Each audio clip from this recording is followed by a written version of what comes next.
데살로니가 후서는 세 개의 중요한 이유로 쓰여졌죠. 첫 번째 1장에는 고난에 관한 문제가 중요한 이슈고요. 두 번째 2장에 종말론 이단에 관한 이야기를 바울이 하고 있는데, 이것이 데살로니가 후서를 쓴 두 번째 이유입니다. 데살로니가 교회 안에 이단이 나타났습니다. 이들은 주님의 날이 이미 이르렀다고 주장하는 자들입니다.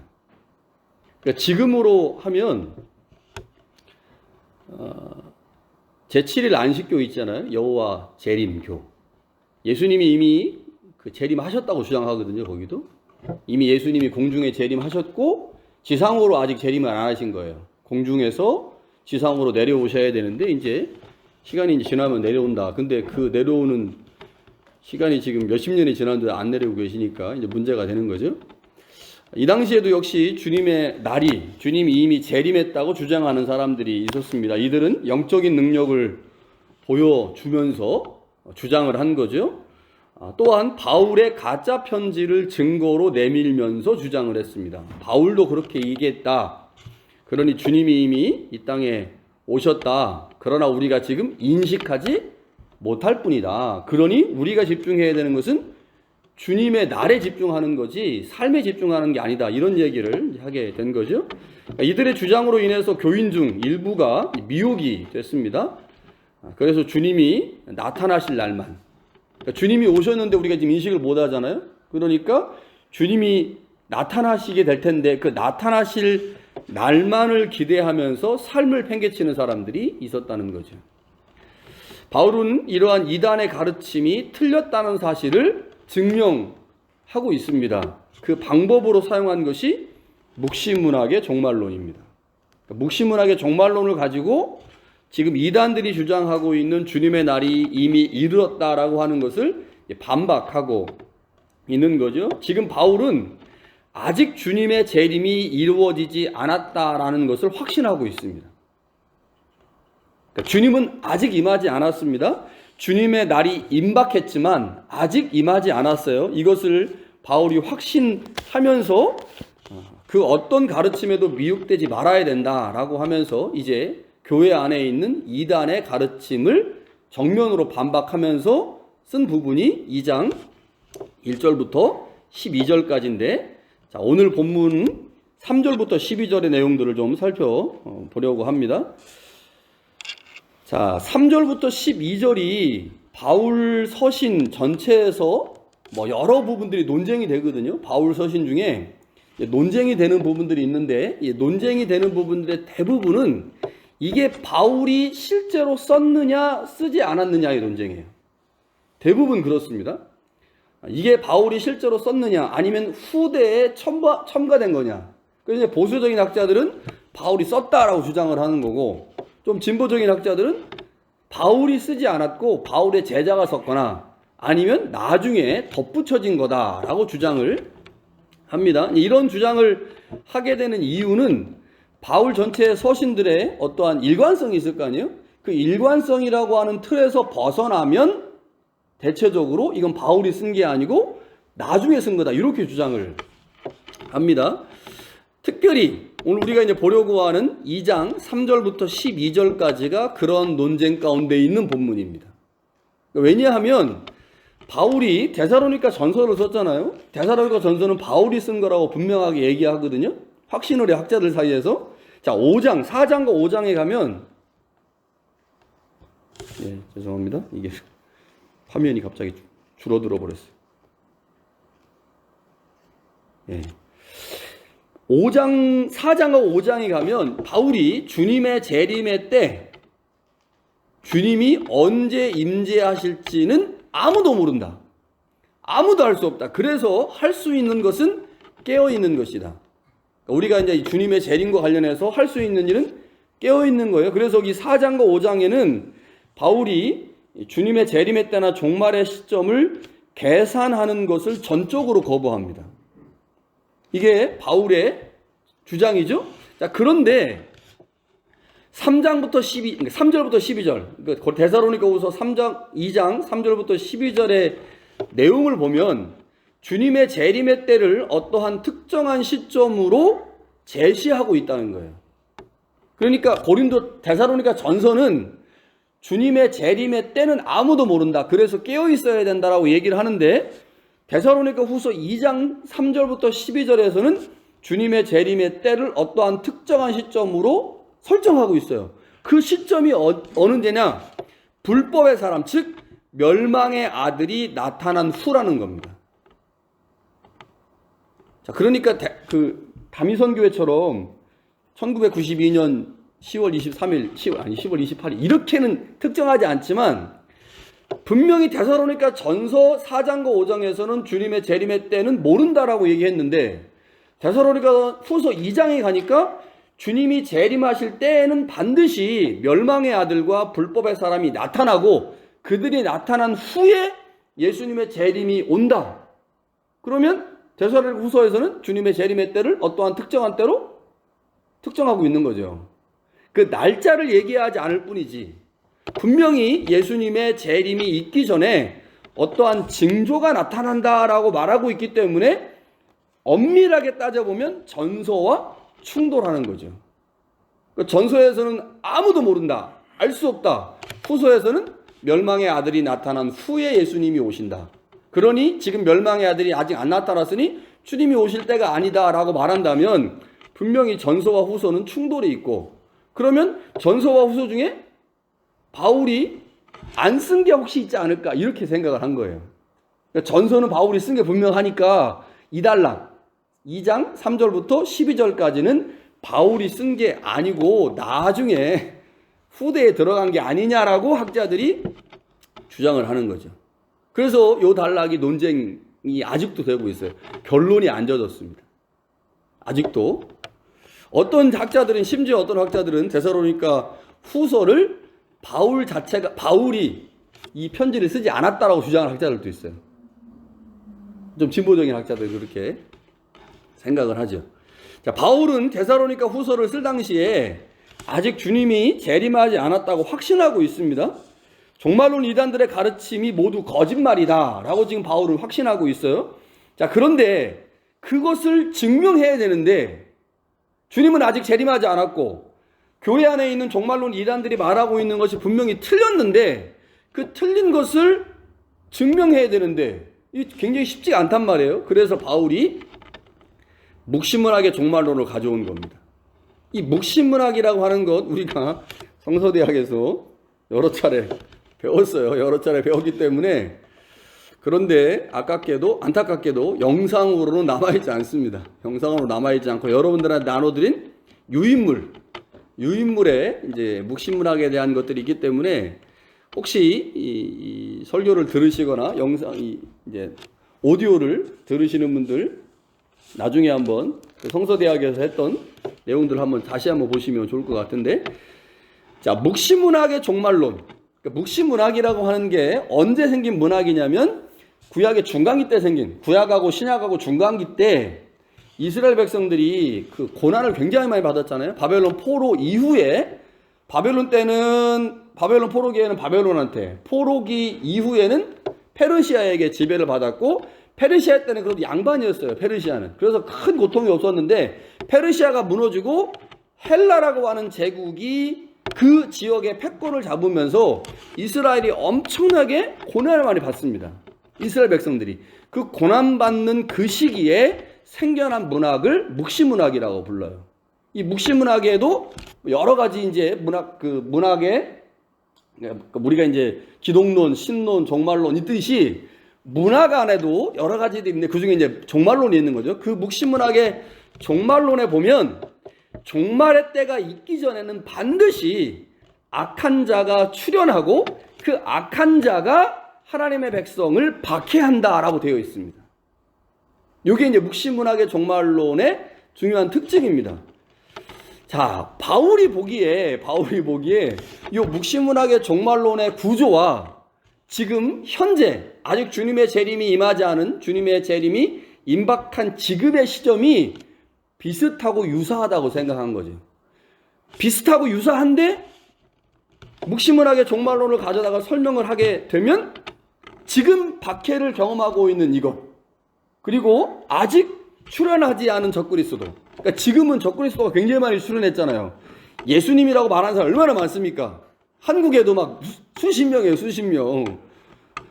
그 엄청 많은데 이 당시에는 이게 지금 쓰여진 게 AD 50년에서 55년 사이거든요. 그러니까 예수님이 승천하시고 나서 한 20년밖에 안 지났기 때문에 이 당시에 내가 예수라고 주장하는 적그리스도가 아직 나타나기 전입니다. 박해는 있었지만.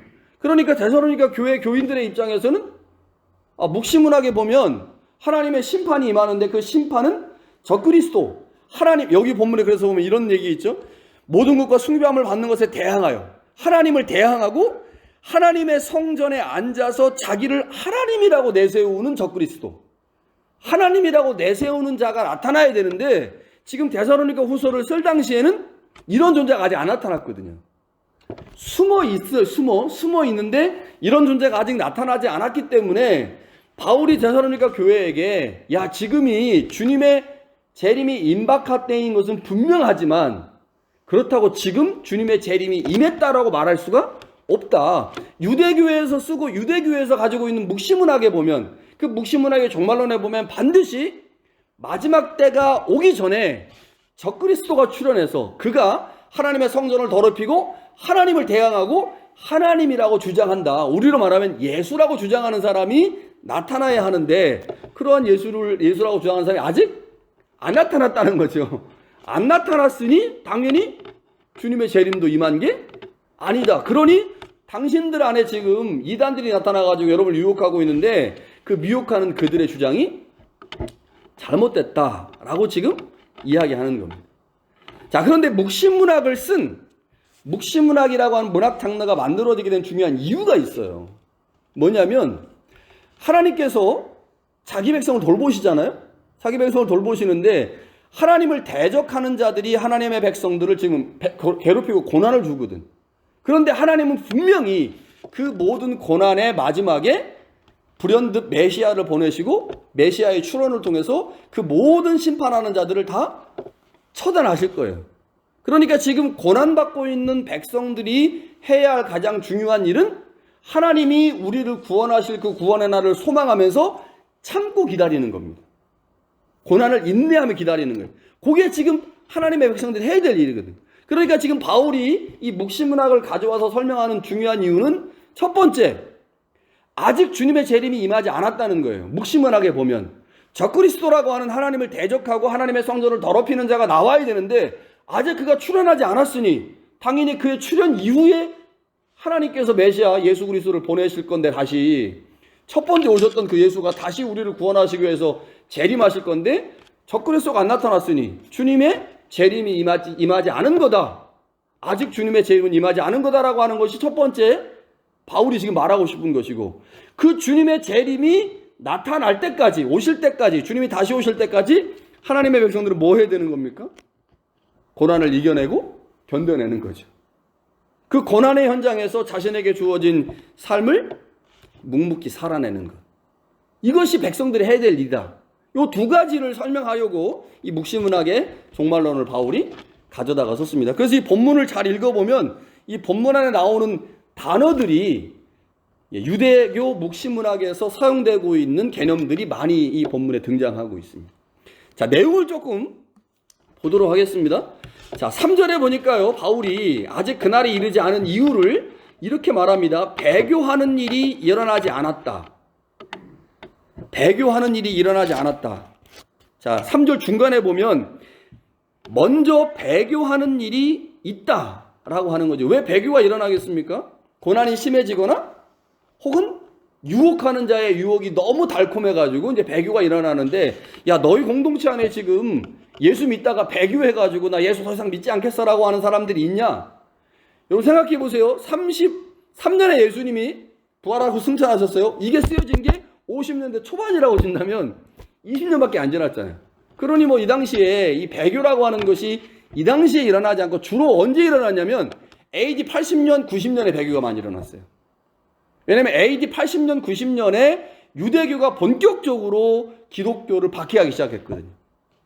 그 박해의 절정이 몇 년이야? 90년입니다. 그때 쓰여진 책이 요한복음이에요. 그래서 요한복음에 보면 배교에 관한, 출교에 관한 이야기들이 나오는데, 그러니까 지금은 아직 기독교가 초기 단계였기 때문에 유대교가 기독교를 박해하긴 했으나 박해의 강도가 강하지 않았거든요. 박해의 강도가 강하지 않았다는 말은 배교하는 일이 많이 일어나지 않은 거죠. 그래서 바울이 말하는 거예요. 야, 공동체 안에서 배교하는 사람 있어? 배교하지 않잖아. 아직 아닌 거야, 그날이. 이렇게 얘기를 하는 거고, 두 번째는 불법의 사람, 곧 멸망의 아들이 아직 출현하지 않았잖아. 반드시 묵시무라의 종말론에 의하면 마지막 때에 이르기 전에 반드시 적그리스도가 나타나는데 적그리스도가 안 나타났다고 하는 거죠.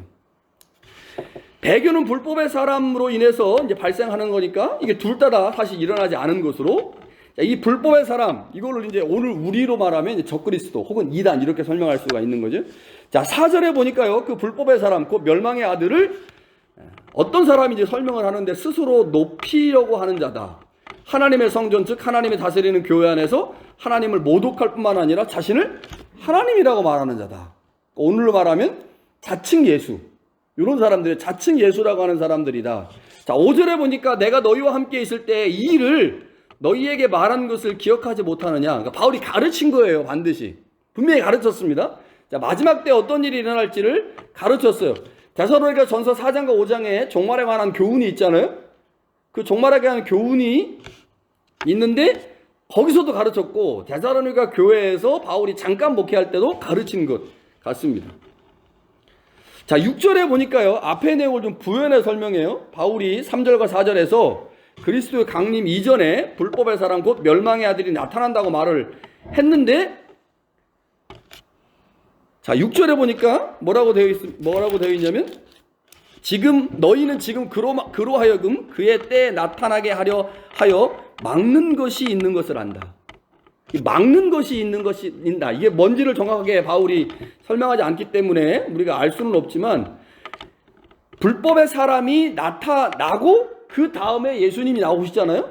그러니까 이제 제가 생각하기에는 주님의 재림의 때가 늦춰지는 이유는 하나님께서 더 많은 사람들을 구원하시기 위해서 주님의 재림이 늦어진다고 치면, 주님께서 이 땅에 사역하시고 가신 다음에 지금 20년밖에 안 됐단 말이에요. 그러면 최소한 예수님이 말씀하신 것처럼 한 세대가 지난 후에 예수님이 오셔야 되니, 불법의 사람이 나타나려고 할 때 그 불법의 사람이 나타나는 것을 막는 존재가 있었는데, 아직 하나님께서 그들의 존재의 출현을 허락하지 않으신 것 같습니다. 그러니까 하나님이 허락하지 않으시니까 불법의 사람이 은밀하게 활동하고 있는데, 은밀하게 활동하고 있지만 아직 구체적으로 드러내가지고 내가 하나님이다, 하나님을 대적하는, 하나님의 성전을 모독하는 자가 아직 나타나고 있지 않다는 거죠. 비밀스럽게 활동하고 있다는 겁니다. 아직 불법의 아들이 그 정체를 드러나지 않았기 때문에 아직 주님의 재림이 임하지 않은 것이고, 그러나 언젠가는 악한 자를 붙들고 있는 그 세력이 그를 놓아주면 그가 분명 정체를 드러나게 된다는 거죠. 그때 정체를 드러내서 그가 적그리스도로 사역을 하게 되면 그 후에 예수님이 강림하실 것이다. 그리고 오셔서 그 적그리스도를 심판하실 것이다. 자, 이렇게 얘기를 하고 있는 겁니다. 자, 9절과 10절에서 악한 자가 자신의 정체를 드러낼 때 상황들을 설명을 하는데, 이 악한 자가 자신의 정체를 어떻게 드러내느냐? 사단처럼 모든 능력과 표적과 거짓 기적을 행한다는 거죠. 실제로 우리나라에 있는 많은 이단들이 은사와 능력을 나타내면서 사람들의 주목을 끌었고, 그렇게 해서 이단의 세력이 커진 거잖아요. 그냥 뭐 말만 가지고 커진 게 아닙니다. 많은 이단들이 그렇게 이제 능력을 행했는데, 역시 마찬가지로 이 적그리스도도 사단과 같이 능력과 표적과 거짓 기적을 행하게 될 거고, 그것으로 사람들을 속여서 그 속인 사람들을 미혹하여 진리를 거부하게 하고 구원에 이르지 못하게 할 것이다. 아직 그런 존재가 안 나타난 겁니다. 이게 중요한 거예요. 아직 그런 존재가 안 나타났으니 공동체 안에서 지금 여러분들을 미혹하고 있는 종말론 주의자들, 그거 다 이단이고 잘못된 거다라고 하는 것을 지금 바울이 말하고 있는 거죠. 바울이 이 단락에서 지금 말하고 싶은 게 뭐냐? 간단합니다. 아직 그날이 이르지 않았다. 아직 그날이 이르지 않았다. 따라서 데살로니가 교회 성도들은 그 어떤 경우에도 미혹되지 않아야 한다는 겁니다. 미혹되지 않아야 돼. 이유는 왜 미혹되지 않아야 될까요? 미혹되면 어떻게 돼요? 지금 이 사람들의 주장은 주님이 이미 임했다. 주님이 이미 임했는데 주님이 자신이 임한 것을 드러낼 거라는 거예요. 숨바꼭질 하는 것처럼 주님이 드러낼 그때를 기대하면서 주님의 나타나심에 집중해서 우리의 삶에 일어나는 모든 일들 그거 다 중요한 게 아니니까 주님이 오실 때만 생각해가지고 모여서 예배하고 찬송하고 이것만 하자는 거죠.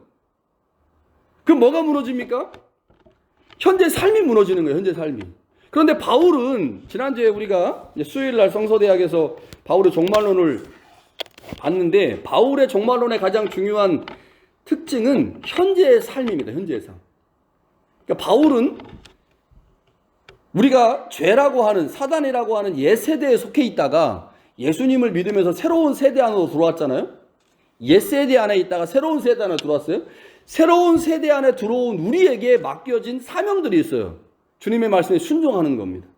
우리에게 맡겨진 사명을 담당하는 거예요.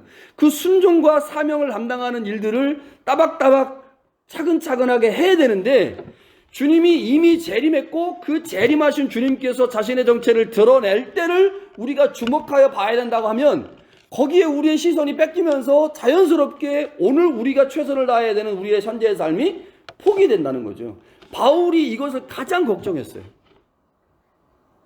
현재 우리에게 주어진 직분의 삶, 우리 가정의 삶, 직장에서의 삶을 최선을 다해 살아야 되는데 그래서 우리의 삶의 자리를 하나님의 나라로 만들고 그곳에서 순종하는 삶을 살아가야 하는데 주님이 이미 재림했고 그 재림한 주님이 나타날 것을 소망하며 기다리게 되면 당연히 거기에 우리의 시선이 뺏기면서 현재의 삶이 무너지게 되니 바울이 지금 이것을 걱정하면서 공동체 안에 들어와 있는 종말론주의자들의 그 가르침은 모두 가짜다, 잘못됐다. 주님은 아직 임재하지 않았다.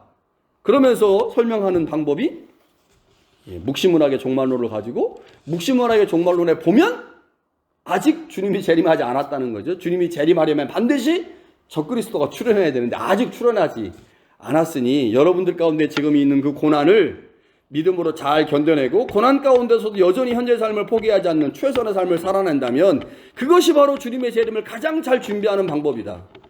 그러니 그렇게 주님의 재림을 준비하자라고 얘기하는 거죠. 오늘 우리도 마찬가지입니다. 그냥 우리에게 맡겨진 삶을 최선을 다해 사는 겁니다. 가정에서의 삶을 최선을 다해 사는 거고 특별히 우리는 이제 교회 다니잖아요. 교회의 우리가 이제 직분을 받았단 말이에요. 우리에게 맡겨진 직분을 최선을 다해 하는 겁니다. 목사는 목사로서, 장로는 장로로서, 권사는 권사로서의 맡겨진 사명에 최선을 다하는 것, 그것이 바로 주님의 재림을 준비하는 가장 특별한 방법입니다. 자, 바울이 데살로니가 교회에게 두 번째 편지를 쓴 세 가지 이유 중에 두 번째 이유가 종말론 이단을 주의해라. 종말론 이단의 가르침에 넘어가지 마라. 이것 때문에 이제 썼단 말이에요.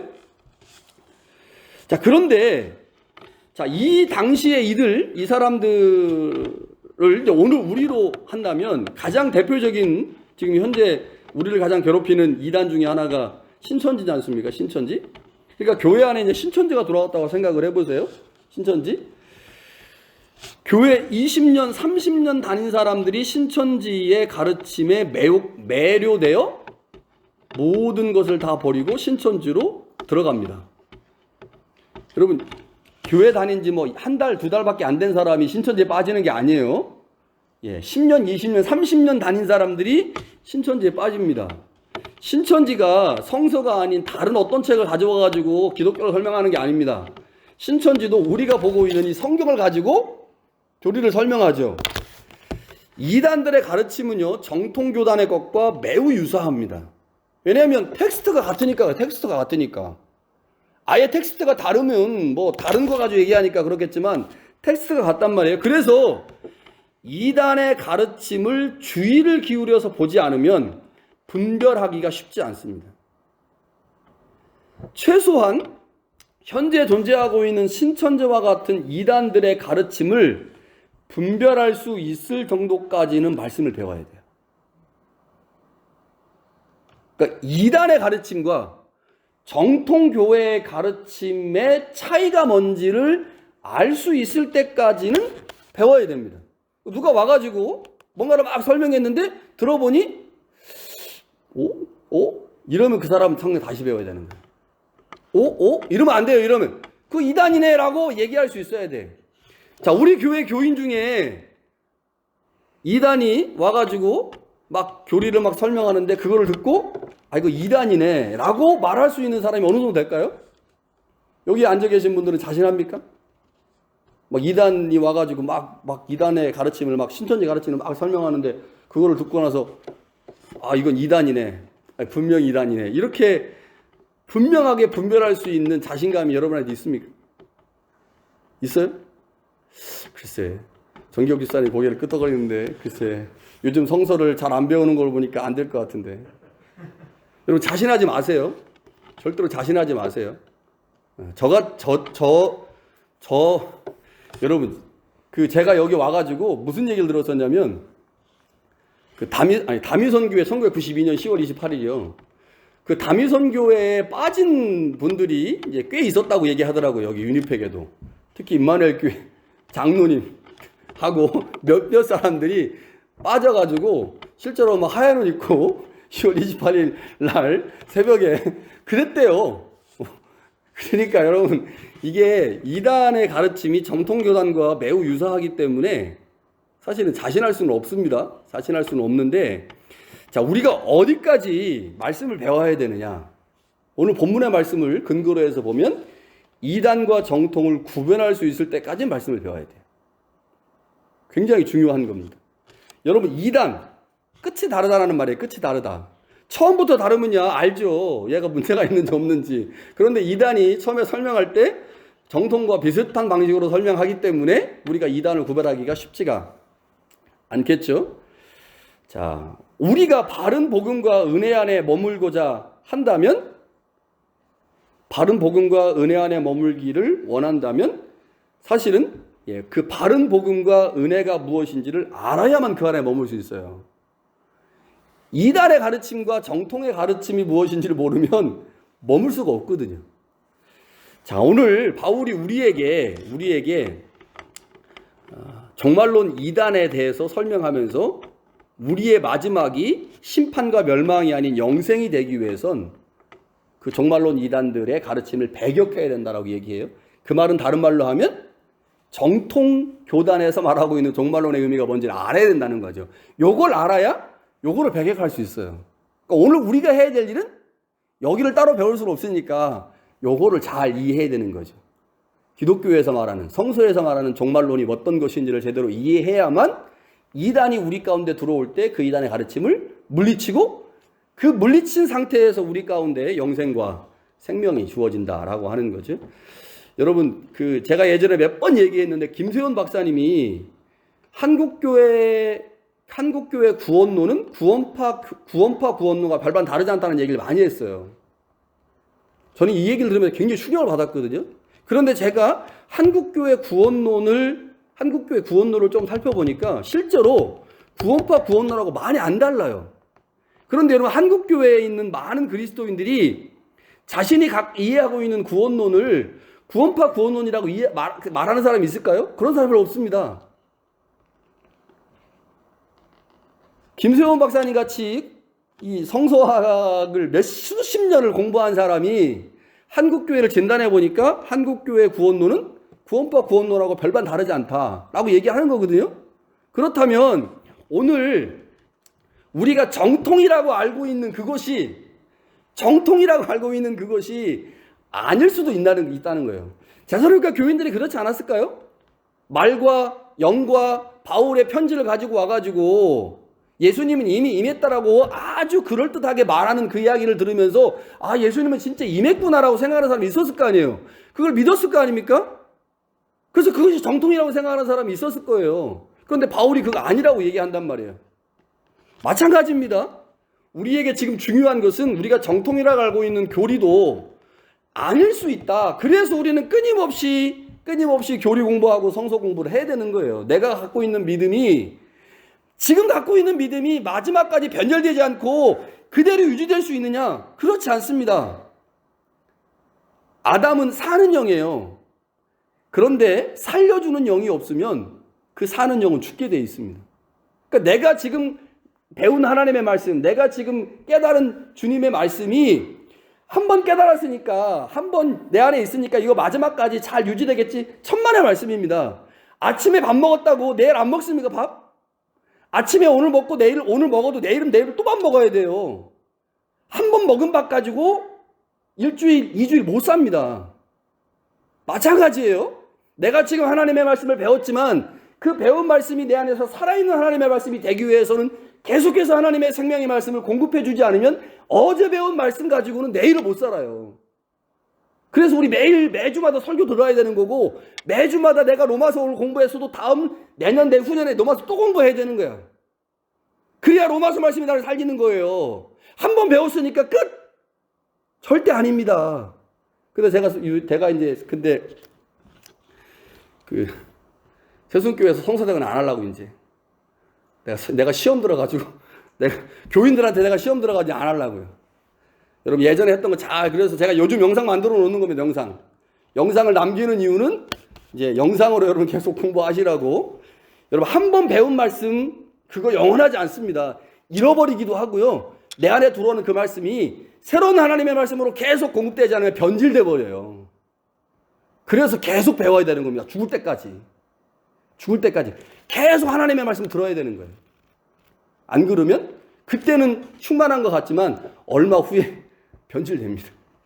목사들 많이 변질되잖아요. 근데 우리 성도들 어떻겠습니까? 목사도 변질되는데. 자, 바울이 오늘 우리에게 주고 있는 이 데살로니가 후서를 통해서 우리 가운데 전해주고 있는 이 말씀의 의미가 어떤 것인지 좀 잘 깨달으면 좋겠고요. 하나님의 말씀 잘 배워서 이단의 가르침과 잘못된 신앙을 분별할 수 있는 은혜가. 그래서 오늘 제가 설교 제목을 뭐라고 정했냐? 분별할 수 있을 때까지 하나님의 말씀을 배워야 됩니다. 이단과 정통을 분별할 수 있을 때까지, 잘 분별할 수 있을 때까지 그런 은혜가 우리 가운데 있으면 좋겠습니다.